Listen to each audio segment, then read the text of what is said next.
My aunt is suing me over Grandpa's vintage 1967 Mustang that he explicitly left to me in his will. She claims he verbally promised it to her years ago. Should I fight this in court or give in for the sake of family peace? The engine of that cherry red 1967 Ford Mustang has been the heartbeat of our family's most volatile drama for months now. But to truly understand this saga, you'll need to know the intricate web of relationships that led to this moment, a tangled story of family, betrayal, legacy, and one extraordinary automobile. My name is Mark Calloway, and if you're expecting a straightforward tale of inheritance, buckle up. This is going to be a wild ride that makes most family dramas look like a gentle Sunday drive. Let's rewind to the beginning. Our family wasn't just dysfunctional, we were a masterclass in complicated dynamics. My grandfather, Robert Calloway, was a legend in our small Midwestern town of Oak Ridge, Michigan. A self-made man who started as a mechanic's apprentice and eventually owned the most respected auto repair shop in 3 counties. He wasn't just a mechanic, he was an artist who could breathe life into dying machines. My father, James Calloway, had always been the black sheep. A perpetual disappointment to my grandfather, he'd chosen a path of least resistance, working a mundane office job, never showing any interest in the mechanical skills that defined our family's legacy. The tension between them was palpable, a constant undercurrent that shaped our family gatherings. My Aunt Karen, Karen, she was a different story altogether. The golden child, or so she believed. 10 years older than my father, she'd always positioned herself as my grandfather's favorite.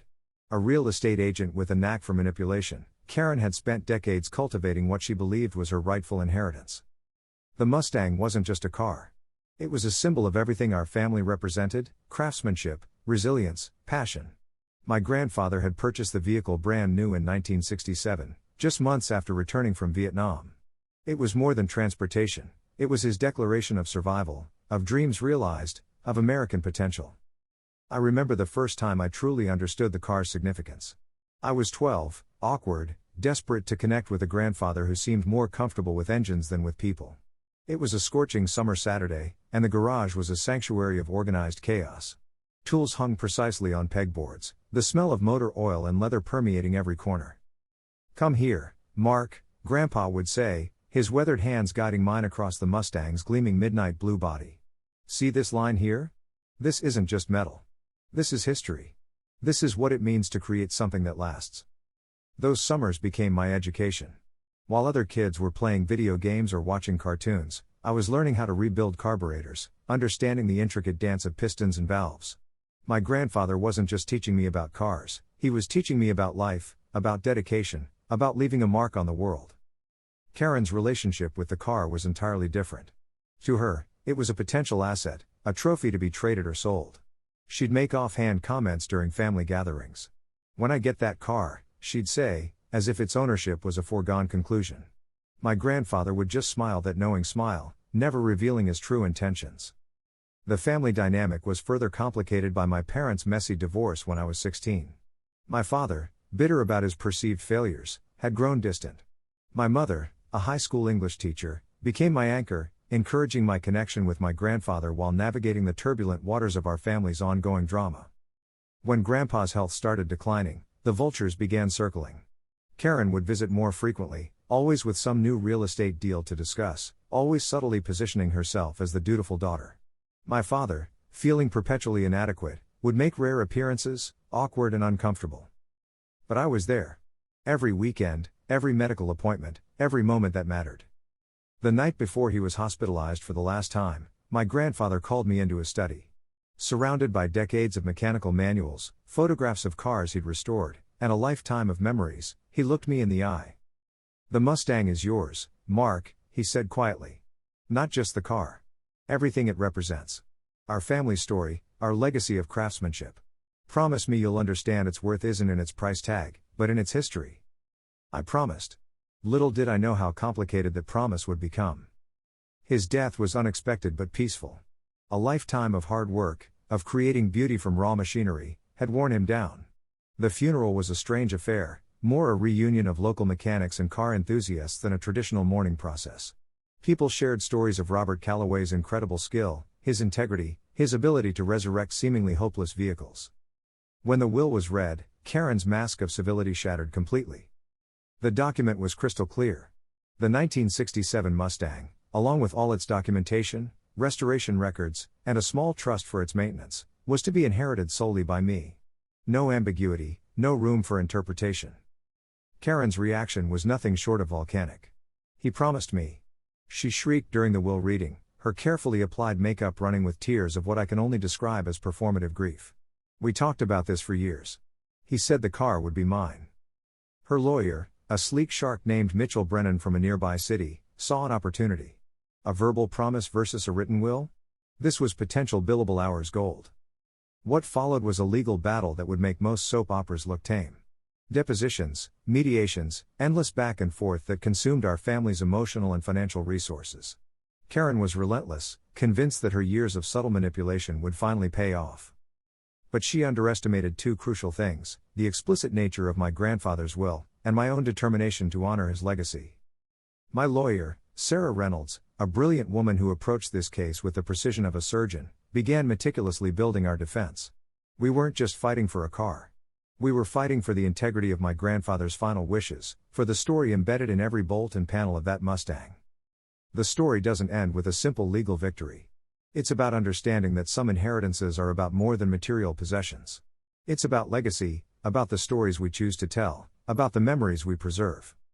Today, the Mustang sits in my garage. Not as a trophy, not as a weapon in a family dispute, but as a living, breathing testament to a man who understood that true value isn't measured in dollars, but in the passion we invest in our craft. Some might say I won a car.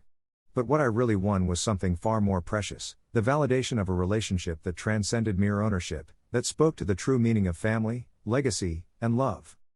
And Karen? Well, some stories are best left unresolved, hanging in that beautiful, complicated space between justice and understanding. 5 years have passed since the legendary Mustang dispute, and if you thought the story ended with the court case, buckle up. Life has a way of turning even the most dramatic family sagas into something far more complex and unexpected. The legal battle with Aunt Karen became something of a local legend in Oak Ridge. People would stop me at the grocery store, at gas stations, whispering about the infamous Calloway family drama. "Heard you won that classic Mustang," they'd say, a mix of admiration and curiosity in their eyes. But winning isn't always what you imagine it to be. After the dust settled, I discovered that the car was about so much more than just metal and memories. It became a catalyst for transformation, not just for me, but for our entire fractured family. Karen didn't take her defeat gracefully. For months after the court case, she disappeared from family gatherings. No Christmas dinners, no birthday celebrations. It was as if she'd been erased from our family's collective narrative. My father, always the passive mediator, would occasionally mention her in hushed tones, saying she'd moved to Florida, started a new real estate venture. The Mustang itself became more than just a vehicle. It was a living museum of my grandfather's life. Every restoration document, every carefully preserved maintenance record told a story. I started taking it to local car shows, not to show off, but to share the legacy my grandfather had entrusted to me. One particularly memorable show changed everything. An elderly gentleman approached me, his eyes misty as he ran his hand along the Mustang's midnight blue finish. "I knew Robert Calloway," he said, his voice crackling with emotion. "We served together in Vietnam. This car. It's more than just a machine to him." He shared stories I'd never heard. How my grandfather had been part of a special mechanical unit, how his skills had saved not just vehicles, but lives during the war. How the Mustang represented his survival, his triumph over circumstances that would have broken lesser men. That conversation became a turning point. I started documenting the car's history more seriously. What began as a personal project turned into something larger. I connected with veterans groups, began sharing my grandfather's story. The Mustang became a bridge, between generations, between memories, between the past and present. Unexpectedly, this journey led me to discover parts of myself I never knew existed. I left my software engineering job and started a small restoration business, specializing in classic cars with historical significance. Each vehicle became a story, each restoration a tribute to craftsmanship and memory. Then, 2 years after the legal battle, the most unexpected thing happened. A letter arrived. Postmarked from a small town in Florida, the handwriting was unmistakably Karen's. I almost threw it away, memories of our bitter dispute flooding back. But something made me pause. The letter was different from anything I'd expected. Karen wrote about regret. About understanding, finally, what our grandfather had seen in me. She described how watching the legal proceedings had forced her to confront her own motivations, her own relationship with family and legacy. She was dying. Cancer, aggressive and unforgiving. The letter wasn't a plea for reconciliation, but a confession. She acknowledged her manipulations, her years of trying to position herself as the favorite. More importantly, she apologized, not just for the Mustang dispute, but for years of creating division in our family. My father, who had remained largely silent during our dispute, read the letter with tears in his eyes. For the first time in years, I saw vulnerability in him. The walls of disappointment and resentment that had defined our relationship began to crumble. We decided to visit Karen. The reunion was nothing like I'd imagined. No dramatic confrontations, no last-minute revelations. Just a quiet understanding that family is complicated, that love exists in the most unexpected spaces. Karen passed away 3 months later. In her final days, she shared stories about my grandfather that I'd never heard. Complicated, nuanced stories that painted him not as a saint, but as a deeply human individual struggling with his own demons. Her final request was unexpected. She wanted a photograph of the Mustang placed in her room, a symbol of a peace we'd finally discovered. The car now represents something far more profound than a legal victory or a material inheritance. It's a testament to forgiveness, to understanding that family stories are rarely black and white.